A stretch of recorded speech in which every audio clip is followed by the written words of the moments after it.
I'm getting into my 30s now. I'm 31, which is, by some standards, I'm old.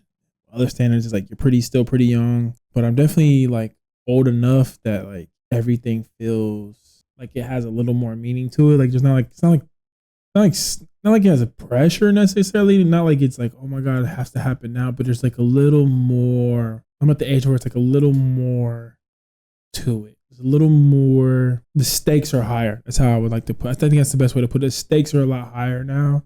And if I don't achieve the thing that I want to achieve, it's like at some point I gotta let that dream go so that I can focus on a different dream. If that makes sense, because if I continue to focus on something like maybe this, Twitch or YouTube, and it's not working for me and I'm not making it happen, and then potentially, there's something else that I could be going after that is really what I should be doing. And that time that I'm losing by focusing on this thing or another thing, it's ultimately costing me maybe something that I can't even really see. And that feels daunting at times. It feels stressful. Feels like I'm running this race against myself. And the finish line is like death, essentially. Yeah. But along the way, and like during the race, there's obstacles that I have to get around.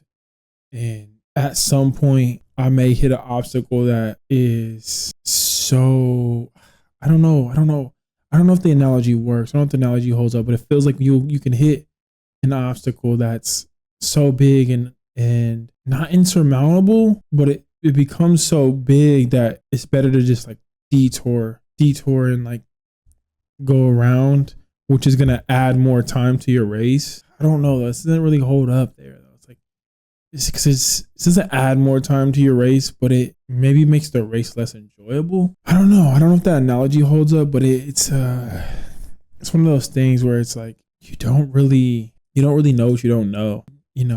I don't know where I'm exactly headed. I have a soft idea of where I want to go, what I want to do, and the things that I think will make me happy. But it's difficult to know for sure that those are the things that I want to do sometimes. It's like, are you sure that's what you want? Are you sure that's what you want to do? Are you sure that's the way you want to go? So you can get caught in these patterns of like just ruminating over and over again about where's life is going and what are you doing next? And am I achieving enough? Do I really want material success? Do I just want to be happy? Or is it both? And I think for me, if I'm being honest with myself, there's that old adage that everyone always says. And I think I heard Chris Williamson say the other day, it's like, it's one of those things that so many people can tell you. Everyone can tell you, hey, don't chase money. Don't chase material goods. That won't make you happy. But I think he said it best, and I don't remember the exact quote, but essentially it's like you have to do it to know. Like it's like I have to do it to know for sure. Like it's like I have to get the thing to find out that it's not the thing that I actually wanted. And so I'm like, I was like super meta. Like I know in some ways I'm like, okay, maybe I'm not where I want to be materialistically. Maybe I'm not where I want to be financially, I should say. But at the same time, it's like in the back of my mind, I'm like, that's not what's going to actually make me happy.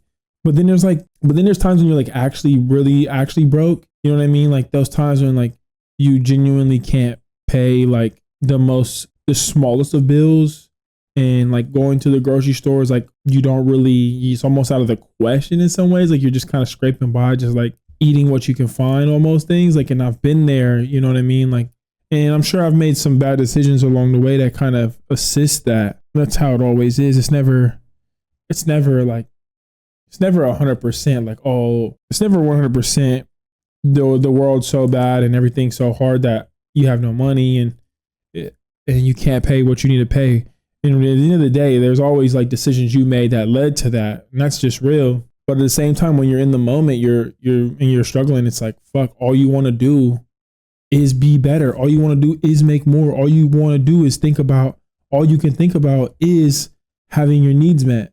There is no other there is no other thing that feels more important at the time. Like there is nothing else that feels like, if only I knew, like if only I could just listen to Jim Carrey. Money doesn't make me happy. Like I could just relax right now. And it's like, no, like I need to pay my car payment or they're going to repo my car. And okay, maybe I don't need a car, but then then how do I get a job? Like, oh, like that's my source of income.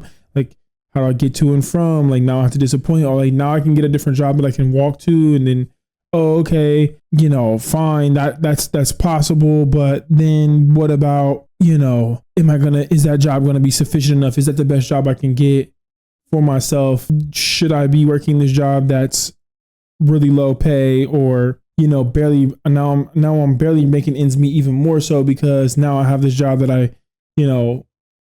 really overqualified for theoretically, and I could have gotten a better one, but now I'm like, I've worked my way back so far that I don't have a car, and I'm working this job that's just close enough for me to walk to, and okay, now can I afford my rent now? Like it just, and then on top of all of those things, like if you work it all the way backwards, and it's like, if you're being really, really real with yourself, like how do you look everyone in the face that your friends and family, and talk about where you are in life?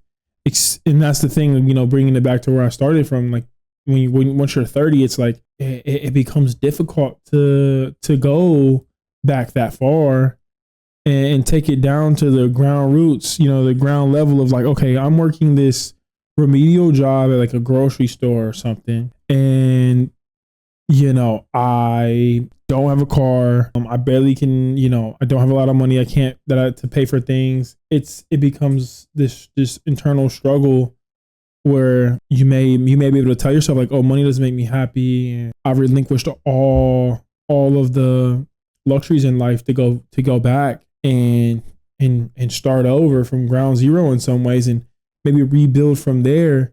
Is possible, but that shit seems so difficult when you're actually going through it, because you ultimately have to take that L in public.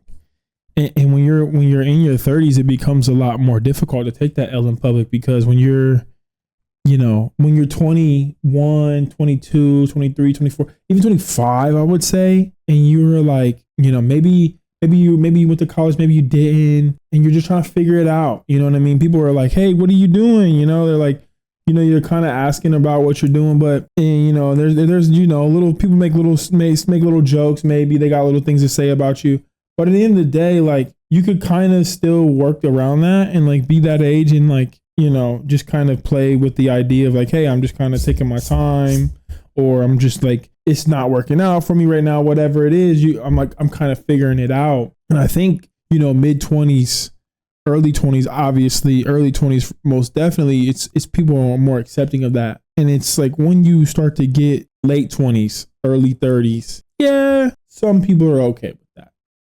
Some people in your life might understand, like, hey, you have a setback, you got to go back home and live with your parents or whatever it is. And that's not an option for me personally. That's not an option I have. But if that's an option, you have to, a route you have to go. Some people are understanding. Some people are like, yeah, I get it. But most people are like, you're starting to really get those like whispers at the dinner table. Thanksgiving, they're kind of talking about you behind your back. Oh, what's he doing now? Like, what's going on? And you're getting the questions at dinner, like, oh, like what? So like, what are you doing for work now? Like, how are things going? Like all like kind of probing questions, all those like low key, subtle, like, are you wasting your life kind of questions?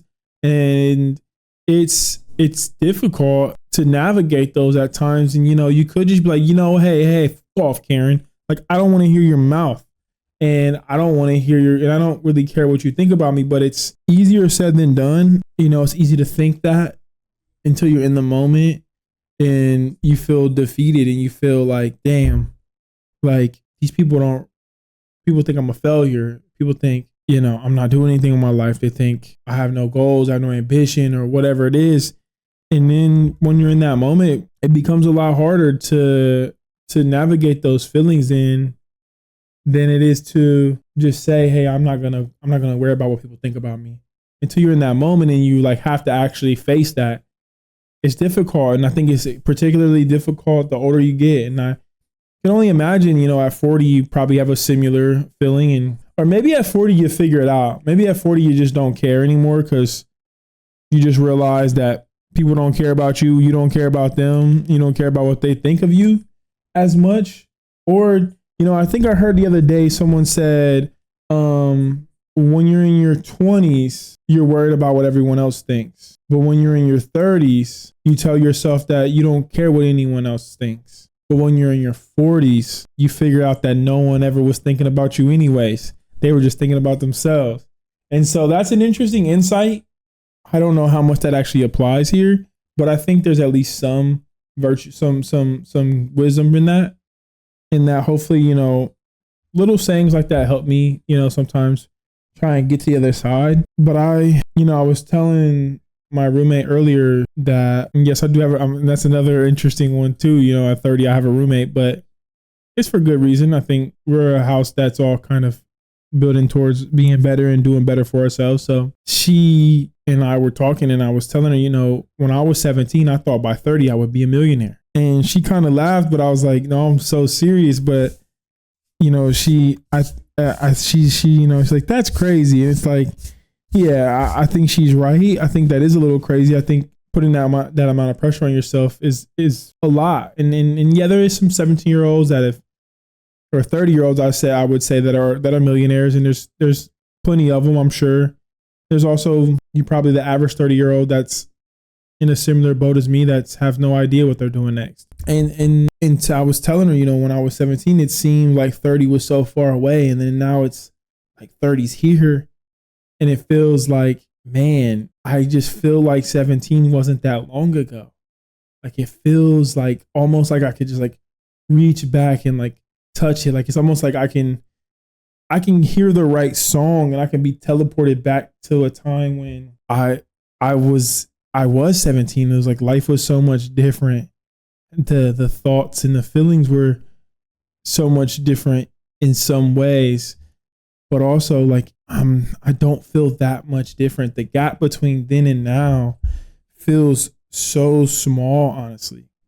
It feels like yesterday, and it feels like also at the same time so far away, if that makes sense. It feels like, it just seems like, me and like my boy were just on the bus, like coming back from a basketball game. We just like, what I'm saying? Like one headphone in, he had the other headphone in, and we're just like vibing to Take Care.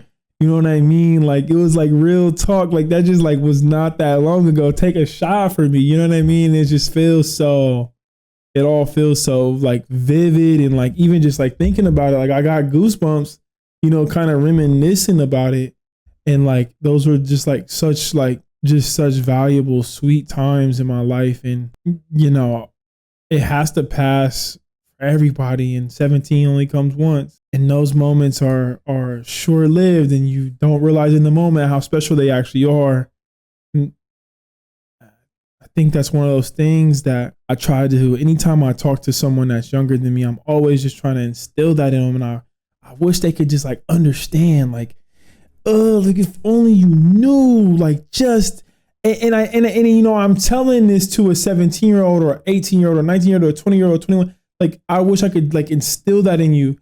But like at the same time, like literally, I'm sure there's a 50-year-old that's going to tell me the same thing. And I'm trying my best to remember that there's someone that's, 20 years older than me, 30 years older than me, 40 years older than me, that's probably thinking the same thing about this conversation that I'm having right now. That's like, dude, what are you talking about? You're so young. Like you have plenty of time. But then there's a 17-year-old that's like, oh my God, you're old as hell. It's like, I get both sides of that. So it's like both sides. And it's like, it's tough because, like I said, 17 is right there.